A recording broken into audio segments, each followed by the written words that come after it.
नमस्कार दोस्तों, Bajrang news point YouTube channel में आपका स्वागत है। आंगनबाड़ी कार्यकर्ता सहायिकाओं की अपडेट सबसे पहले प्राप्त करने के लिए आप चैनल को सब्सक्राइब जरूर कर दें, वीडियो को लाइक और शेयर कर दें। आपका अपना चैनल है जहां पे आपको आंगनबाड़ी बहनों की मानदेय से रिलेटेड या कोई भी महत्वपूर्ण जानकारी आती है वो हम आप तक सबसे पहले पहुंचाते हैं।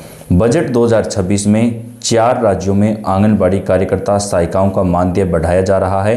कौन कौन से राज्यों में बहनों का मानदेय बढ़ेगा और कहां कहां पर आने वाले दिनों में मानदेय बढ़ाया जाएगा, पूरी जानकारी आपको देंगे। इसके साथ ही कुछ राज्यों से हमारे पास कमेंट्स आ रहे थे, आंगनबाड़ी कार्यकर्ता सहायिकाओं को पिछले कई महीनों से वेतन नहीं मिला है। कुछ राज्यों में 4-5 महीने का वेतन भी अटका हुआ है। तो राज्य सरकारों को जल्दी से जल्दी बहनों का वेतन जारी करना चाहिए और हर महीने टू महीने उनको वेतन मिलना चाहिए। तो बहनों, आप कौन से राज्य से हैं और क्या आपके राज्य में आपको टाइम पे वेतन मिलता है या नहीं, आप कमेंट करके बताइएगा।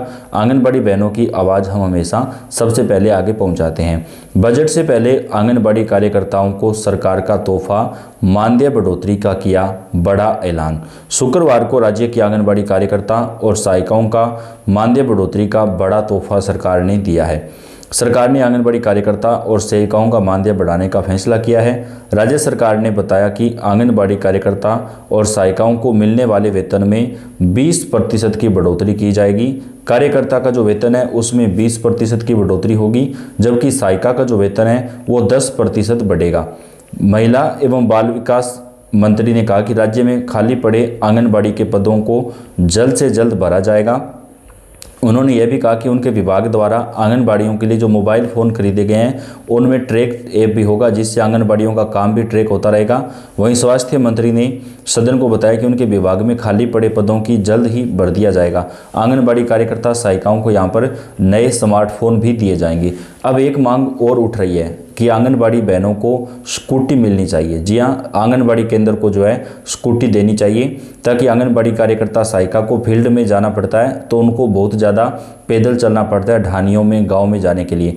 तो आंगनबाड़ी सेंटर को एक एक स्कूटी मिलनी चाहिए, ताकि आंगनबाड़ी कार्यकर्ता सहायिकाओं का जो कार्य है वो आसानी से हो सके। तो कई राज्यों में ये मांग उठी है और कुछ राज्य सरकारें इस पर विचार भी कर रही है। तो आंगनबाड़ी कार्यकर्ता और सहायिकाओं को जो है सरकार की तरफ से इस योजना के तहत फायदा दिया जा सकता है। तो बहनों, आपको क्या लगता है, क्या राज्य सरकारों को जल्दी से जल्दी इस पर फैसला लेना चाहिए कि आंगनबाड़ी कार्यकर्ता और सहायिकाओं को जो स्कूटी योजना का फायदा है वो यहाँ पर मिलना चाहिए? तो आप इस पर अपनी राय कमेंट बॉक्स में जरूर लिखें। महिला एवं बाल विकास विभाग के पदों पर 50% आरक्षण दिया जाएगा। आंगनबाड़ी कार्यकर्ता सहायिकाओं को अब सरकार की तरफ से जो है सुपरवाइजर पद के ऊपर पहले से ज़्यादा फायदा मिलेगा और आंगनबाड़ी कार्यकर्ता सहायिकाओं को 50% से ज़्यादा जो है यहाँ पे आरक्षण का फायदा दिया जाएगा। और इसके साथ ही रिटायरमेंट पर आंगनबाड़ी कार्यकर्ता को 1 लाख रुपए की सहायता सरकार की तरफ से एक मुश्त दी जाएगी। बहनों ने पेंशन बढ़ोतरी की भी मांग की है कि कम से कम 3,000 रुपये तक पेंशन उनको जो है रिटायरमेंट के बाद मिलना चाहिए। राज्य आंगनबाड़ी कर्मचारी संघ के बैनर तले आंगनबाड़ी कार्यकर्ताओं ने वेतन वृद्धि और नियमितीकरण की मांग को लेकर कलेक्ट्रेट गेट पर लगातार धरना प्रदर्शन किया। उन्होंने आंगनबाड़ी कार्यकर्ताओं को नियमित कर्मचारी बनाने के लिए नीति तय करने, नर्सरी शिक्षक के रूप में समायोजित करने और महिला एवं बाल विकास विभाग में विभिन्न पदों पर 50% आरक्षण देने की जो मांग है वो रखी है। संघ की ओर से सुझाव दिया गया कि सेवा अवधि के आधार पर आंगनबाड़ी कर्मियों को अकुशल, अर्धकुशल, कुशल और उच्च कुशल श्रेणी में रखते हुए 20,000 से लेकर के 28,000 रुपये तक मानदेय मिलना चाहिए, क्योंकि गुजरात हाईकोर्ट ने भी गुजरात सरकार को आदेश दिया था कि आंगनबाड़ी कार्यकर्ताओं का मानदेय कम से कम 24,000 रुपये तक होना चाहिए। तो अन्य राज्यों को भी मानदेय बढ़ोतरी पर फैसला लेना चाहिए। इसके अलावा ग्रेच्युटी के रूप में 10 लाख रुपए और मानदेय का 50% पेंशन के रूप में तथा आंगनबाड़ी केंद्रों में बाहरी भर्तियों पर रोक लगाने की मांग की गई है। यानी आंगनबाड़ी कार्यकर्ता जब रिटायर होते हैं तो उनको कम से कम 10 लाख रुपए की मांग रखी गई है और आंगनबाड़ी कार्यकर्ता जब रिटायर होते हैं तो उनको जो वेतन मिलता है उसका 50% जो है वो कम से कम पेंशन के रूप में मिलना चाहिए। और अन्य विभागों में ये नियम होता है, मान लीजिए किसी कर्मचारी का वेतन अगर 50,000 रुपये है तो जब वो रिटायर होता है तो उसे 25,000 रुपये पेंशन मिलती है। तो इसी प्रकार आंगनबाड़ी कार्यकर्ता और सहायिकाओं को भी उनकी जो वेतन है कम से कम उसकी 50% जो पेंशन है वो उनको मिलनी चाहिए।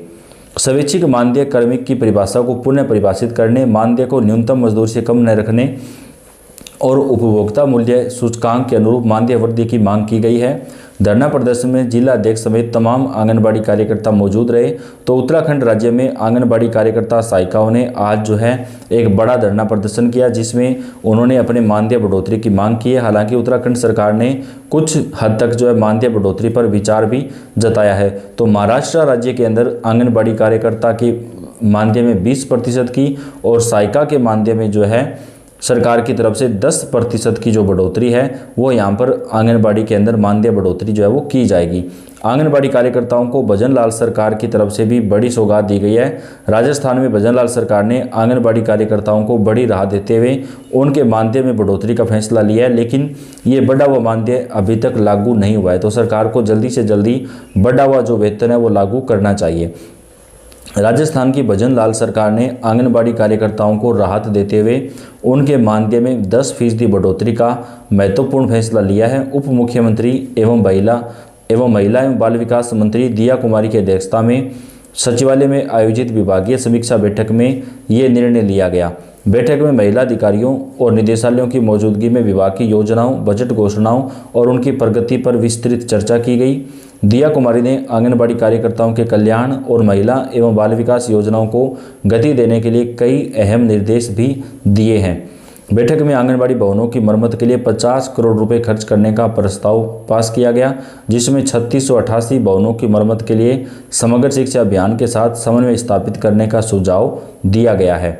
इसके अलावा अमृत आहार योजना के तहत सेम बच्चों को सप्ताह में 5 दिन वितरित होने वाले दूध की मात्रा बढ़ाने और न्यूट्री किट योजना के प्रभावी क्रियान्वयन पर जोर दिया गया।